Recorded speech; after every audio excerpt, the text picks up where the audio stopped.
L'histoire du studio de la Buissonne, c'est une histoire un peu ancienne quand même, hein. On a commencé en 1987 avec mes deux amis d'enfance. On était musiciens, on jouait et on avait besoin de faire nos propres maquettes. Moi, je travaillais à Radio France à l'époque, donc j'avais quelques notions là-dedans. Et voilà, et on a trouvé ce hangar là à Pernes-les-Fontaines qui était totalement vide, mais la surface correspondait à ce qu'on imaginait utile pour faire le studio. Donc, on est arrivé ici à Perne, on a construit le studio avec peu d'expérience, hein, parce qu'on était bien jeunes à l'époque, quoi. Mais, mais avec des projections qui s'avèrent à travers le temps très justes, puisqu'on n'a jamais refait de grosses modifications ici, si ce n'est les modifications techniques liées au temps et à l'évolution des machines.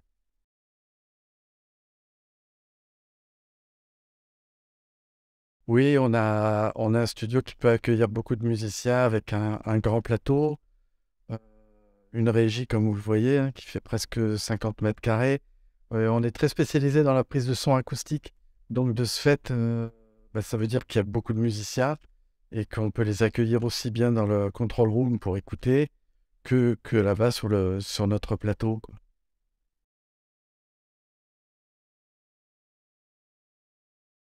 Alors à la Buissonne, contrairement à ce qu'on peut penser, tous styles musicaux sont les bienvenus. C'est vrai qu'on a une grosse réputation dans la prise de son acoustique, donc qui touche inévitablement certains styles de musique, notamment musique classique, musique contemporaine, jazz, autour du jazz, world music, mais ça n'empêche pas aussi d'avoir fait des productions plus électriques. Toutes les musiques sont les bienvenues à la Buissonne.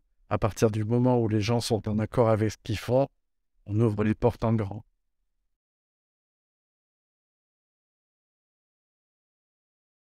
Grâce à l'époque et à la trêve du Covid, dans notre activité, on a pu avoir le temps de recenser aux alentours de 1700 albums faits ici. Albums et musique de film.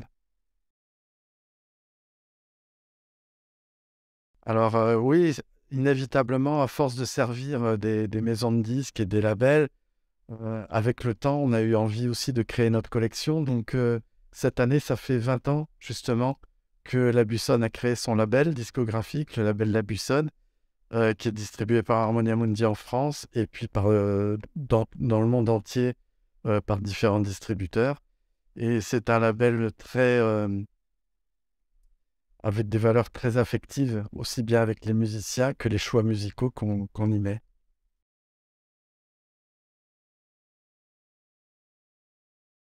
Alors là, ça, c'est une question difficile parce que sur 1700, ouais, il y a beaucoup, beaucoup de monde, aussi bien dans une variété plus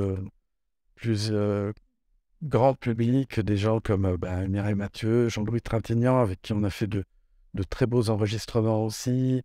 Euh, je sais pas, je peux. Et après, dans un domaine plus jazz, c'est les plus grands noms de, du jazz contemporain qui sont venus ici, de Charlie Haddon à Brad Mendo, à tous ces gens-là, qui affectionnent à la fois l'atmosphère du lieu et puis les instruments qui sont ici, on a quand même un backline conséquent, vu qu'on a 69%, je crois, de notre clientèle, c'est peut-être pas le mot, mais voilà, de nos fidèles qui viennent de l'étranger. Donc on a un marché qui est très développé avec l'Europe du Nord, les États-Unis. Et de ce fait, on est obligé d'avoir sur place un backline assez conséquent, que ce soit sur les batteries, des contrebasses et dans les claviers, dont notre grand Steinway de concert, qui ravit beaucoup, beaucoup de musiciens.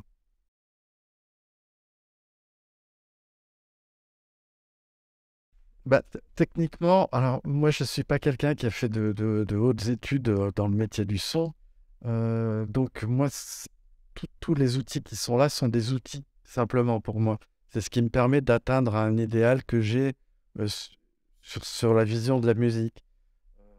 Techniquement, on peut expliquer que à la Buisson, on a toujours travaillé avec une console purement analogique, des micros même de très anciennes technologies, hein, des Chops à lampe ou des Neumann à lampe, pas mal de micros à ruban aussi. tout ça converge dans la console analogique et ensuite c'est numérisé par de très, très bons convertisseurs.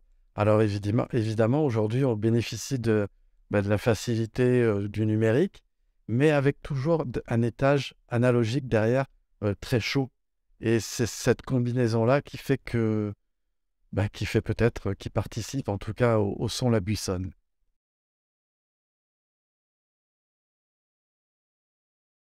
Parmi nos clients importants, on travaille beaucoup avec le label ECM à Munich, pour qui on travaille depuis 1994, je crois.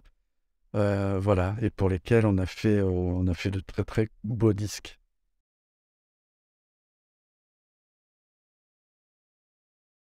Alors, notre travail consiste effectivement à être un preneur de son, mais essentiellement à écouter ce que les musiciens ont dans la tête et dans leurs rêves.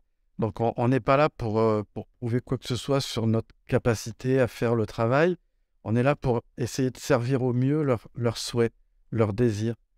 Euh, Inévitablement, dans notre label, je vais faire un travail de preneur de son, inévitablement, mais aussi de direction artistique, parce que c'est sur la ligne du label. Maintenant, il arrive aussi que des gens viennent ici euh, pour le son, ok, mais pour avoir un, un certain guidage de direction artistique qu'on peut apporter de par l'expérience. Malgré tout, 35 années à être derrière cette console. Et avoir passé des tas de projets, ça ouvre des cases dans le cerveau qui permettent de pouvoir, si on nous le demande, appliquer un rôle de direction artistique, oui.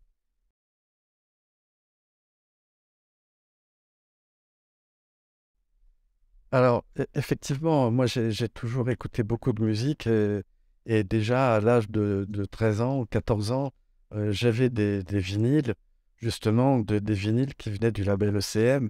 Donc, le temps faisant, ici, on a fini par accueillir des musiciens du label ECM et à travailler pour eux, ce qui n'était pas sans me laisser de marbre, ouais, puisque j'ai l'impression d'avoir toujours vécu à côté et à travers cette collection. Après, c'est vrai qu'il m'est arrivé aussi de recevoir des musiciens, des grands musiciens que j'écoutais depuis que j'étais ado, et puis de leur dire bah, bienvenue ici. Et quelquefois, j'ai été surpris de voir que ces grands musiciens me disaient que eux étaient contents de venir enfin à la Buissonne. Donc, c'est rigolo, ça fait une espèce de boucle légitime et puis chouette, quoi, ça fait plaisir.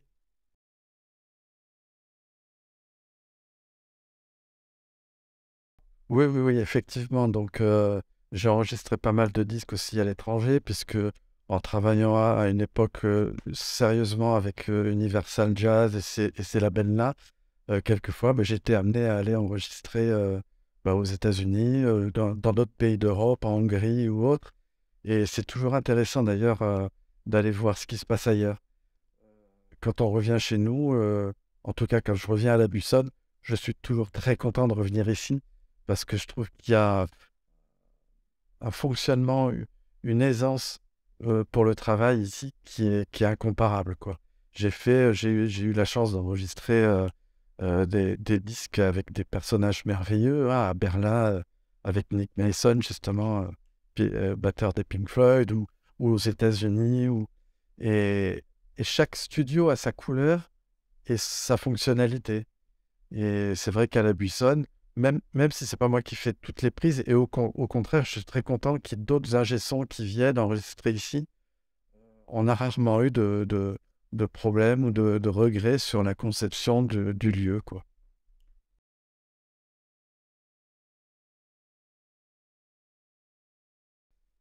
Alors oui, la magie, elle existe inévitablement. Et ce qu'il faut vraiment, vraiment comprendre, c'est que effectivement, on ne maîtrise jamais rien parfaitement. On fait appel à toute une chaîne de technologie qui est là.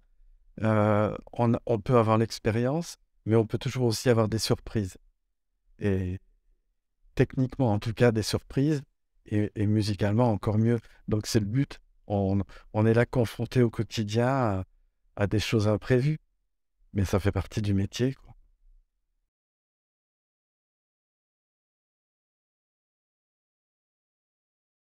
Oui, par exemple, j'ai souvenir, alors évidemment, en 35 ans, des anecdotes, il y en a des tonnes, mais par exemple, j'ai souvenir d'une séance avec le pianiste Paul Bley, donc un illustre pianiste, qui était de passage, donc, et, et les seules disponibilités qu'il y avait, on était obligé de faire cette séance le soir après une autre séance. On finissait à peine une séance du quintet de Louis Clavis, et j'avais dans le hall, là, juste à côté, Paul Bley qui attendait avec son producteur, Jean-Jacques Puciou. Et, euh, et donc, Louis Clavis s'en va avec son groupe, et j'ai à peine le temps de placer le piano au milieu de la salle, de jeter deux micros correctement. Et Paul Bley me dit, voilà, je vais rentrer dans le studio, je jouerai jamais deux fois la même pièce. Si vous pouvez ne pas arrêter l'enregistrement, ce serait super. Donc, alors évidemment, tout ça en anglais. Et je vois donc Paul qui traverse le couloir, qui arrive là-bas, et qui se met à tourner autour du piano, sans le toucher, sans rien faire. Et alors qu'il était debout du côté des graves du piano, je vois qu'il lève la main. Et là, je ne sais quel ange m'a dit, envoie vite l'enregistrement. Et en fait, il avait commencé à jouer debout. Je pensais, moi, qu'il allait essayer le piano. Et non, c'était parti. Et au bout de 61 minutes 30, je m'en rappelle, il s'est arrêté. Il est venu dans la régie. Il a écouté 3 minutes de la première pièce. Il m'a dit Great sound, super. Et il est parti se coucher à l'hôtel. Il n'a rien réécouté. Et le disque qui est sorti, donc qui a eu des tas de prix, etc., etc., c'est exactement les 61 minutes sur lesquelles il a évolué, il a donné sa musique, quoi. Comme quoi, des fois, on peut aller droit au but aussi. Voilà. Il y a des séances qui durent des jours, des jours, des jours. Il y a des séances magiques où tout se fait en un clin d'œil, quoi.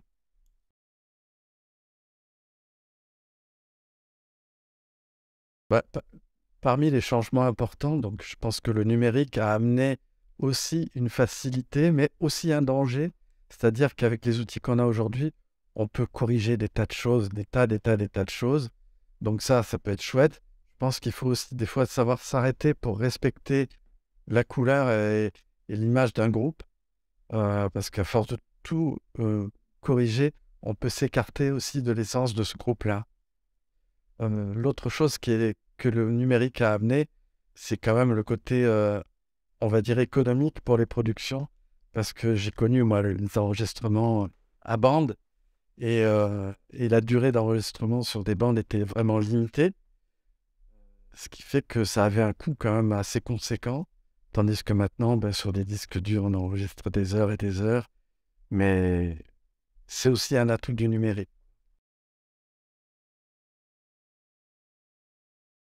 C'est une console MCI qui a été rachetée donc dans les années 90 par Sony Music, donc c'est des consoles américaines qui sont des consoles magiques. Moi, j'adore ça. Les préamplis sont monstrueux. On n'a même pas besoin de corriger, ou sauf si c'est une volonté. On n'est pas obligé de tordre le son pour que ça ressemble à quelque chose. Et c'est vraiment... Moi, je l'adore.